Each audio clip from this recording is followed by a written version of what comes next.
There's use going on at this present time? Who are you talking to? To you, Whitney. Ask me no questions like I'm a child. Y'all want to know what I'm doing all the time. I don't give a shit about what you're doing all the time. You are so nosy, man. You don't even know what I do. Like you said, you never met me. You don't know me. You ain't been in my house. You don't live with me. You don't sleep with me. You don't do shit with me but talk about me.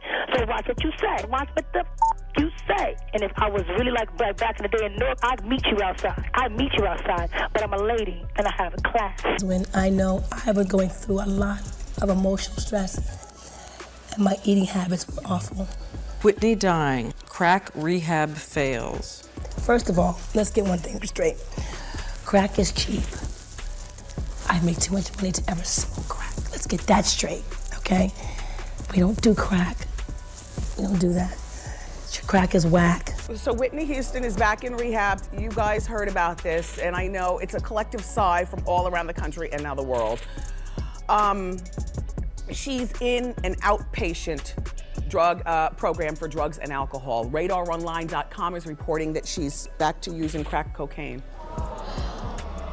And they're saying it's pretty bad. After years out of the spotlight, Wendy Williams is being discussed again online, especially in connection to stories about Whitney Houston. Some posts claim that Wendy may have known things about Whitney's life before her passing.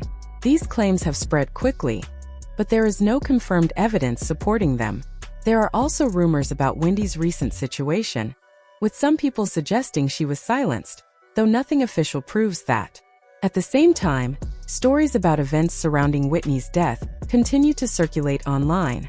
However, most of these are based on speculation rather than verified facts, and they should be approached carefully. I don't know what could motivate a person to have a party in a building where the person whose life he had influenced so enormously and whose life had been affected by her. So they were like, I don't understand how that party I had Clive Davis by pure chance in here on Friday. Remember that 2003 interview where Whitney Houston snapped at Wendy Williams? At the time, it looked like just a tense moment, but now people feel there may have been more behind it. During the interview, Wendy asked very personal questions about Whitney's marriage to Bobby Brown, her struggles, finances, and family life. Some of the comments even came off as jokes that crossed a line. Looking back, many believe Whitney reacted strongly because the questions felt too intrusive and disrespectful. You don't know what the allowance. You don't make me curse on the radio. I'm trying to be, come on. Well, Steve was saying it was from about like $1,600 a week to about $500 a week. Tell you to kiss my Okay. He and also... so can anybody else ever think I'd do that to my mother, you low down dirty... Very defensive, Whitney. I have to be, Wendy. You talk about me every f***ing day. Well, Whitney... And every other day. Whitney, you keep yourself in the headlines. No, Wendy. Y'all keep me in the headlines. I mind my business. I try to maintain what I got. I want to know what I'm doing all the time. I don't give a shit about what you're doing all the time. As long as you're healthy and God is blessing you and you're doing the right thing and being a decent person, I can handle that. There's another way some people look at that situation. They believe Wendy Williams may have been coming from a place of concern, even if her delivery felt harsh. According to this view, Wendy worried that Whitney Houston's struggles could be used against her in an industry that can sometimes be unforgiving. Over the years, there have been many conversations about how celebrities are treated when they go through personal challenges. Some feel that once an artist is seen as difficult or struggling, it can affect how they are supported behind the scenes. In Whitney's case, her addiction became a major part of the public narrative around her life. What many people don't realize is that Wendy has also spoken openly about her own past issues. Because of that, some believe she could relate to Whitney more than it seemed at the time. Instead of simply criticizing her, Wendy may have been trying, though not gently, to push her toward getting help. In one segment, Wendy even warned that addiction could hurt Whitney's career if it wasn't addressed. At the time, those comments felt intense, but looking back, some people now see them as a reflection of concern rather than just criticism. Well, I have. It's been many years. I can laugh about it now, too. It's the stupidest thing I ever did in my life, But I am familiar with every form of, and including crack and that whole bit. And I have to tell you that when I saw this picture right here, show that other picture of Whitney. I remember that girl, sweaty, hair in the face, grown. I remember that girl very well.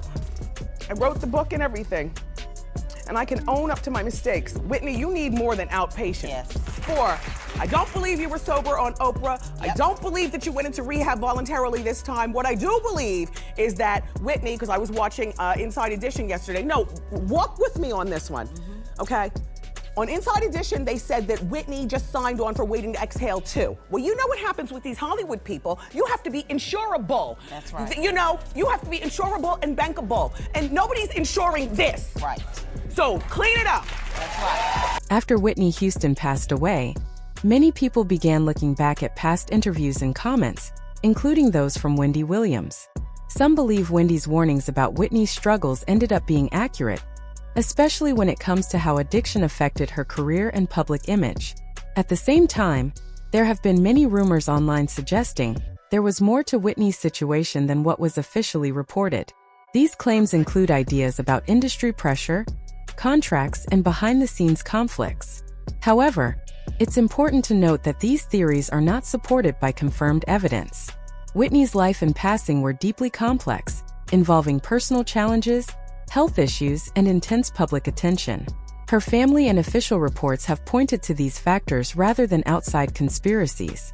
While speculation continues to circulate, most verified information shows that Whitney's story is best understood through the real struggles she openly faced, rather than improving claims shared online. Because I was so terrorized by him.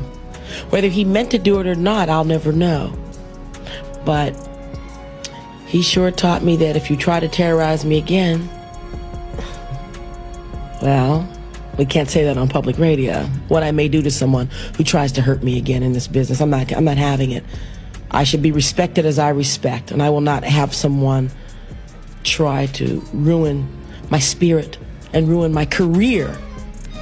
If Clive Davis, if his plan was to destroy my career, it didn't work. After the passing of Whitney Houston, many different theories began circulating online about what may have happened.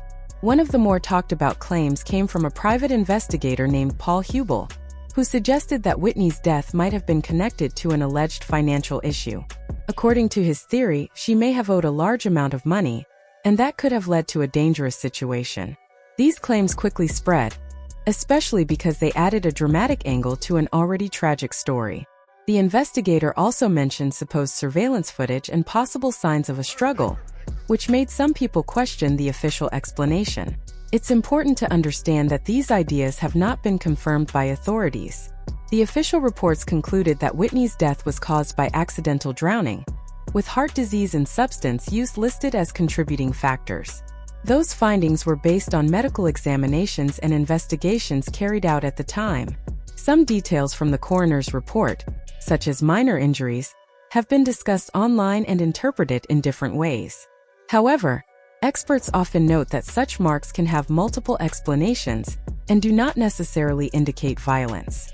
While these alternative theories continue to circulate, there is no verified evidence proving that Whitney's death was anything other than what official investigations concluded. Because of that, it's important to approach these claims carefully and rely on confirmed information rather than speculation. They said there was nothing wrong with her throat. Her lungs were so damaged that she couldn't fuel the notes. It was her lungs. It wasn't. Her voice was fine. Oh. That's how Clive did it. And then the next thing you know, she's fucking Ray J. And then it's Grammy time. That happened. And her and Clive had a fight 2 days before. And from what I was told, Bobby Christina was present for some of that fight. And then the next thing you know, she's dead. Ray J was the last person to see her alive. He let the drug dealer in, but she was sober, right? But he let the drug dealer in that gave her the shot. Leo. Over the years, many different stories have been shared about Whitney Houston, especially after her passing. Some of those discussions include comments from Bobby Brown, which people have interpreted in different ways. While some listeners felt his words raised questions, others believe they were simply reflections on a difficult time. There have also been viral clips and moments involving other celebrities that people try to connect to Whitney's story. However, most of these connections are based on assumptions rather than confirmed facts. When it comes to Wendy Williams, some online conversations suggest that she knew more than she shared publicly. A few people even believe her current situation is linked to that, but there is no verified evidence supporting those claims. Reports about her guardianship are related to health and personal matters, not anything officially tied to Whitney's case. Many of the more extreme theories, such as claims of hidden rituals, violence, or staged events, have spread widely online. Some people point to details from reports or personal opinions, but these interpretations are not supported by official investigations. According to confirmed findings, Whitney Houston's passing was ruled an accidental drowning, with other health-related factors involved. While rumors continue to circulate, it's important to separate verified information from speculation. At the end of the day, people will always have different opinions, but the truth should be based on reliable evidence, not unproven claims.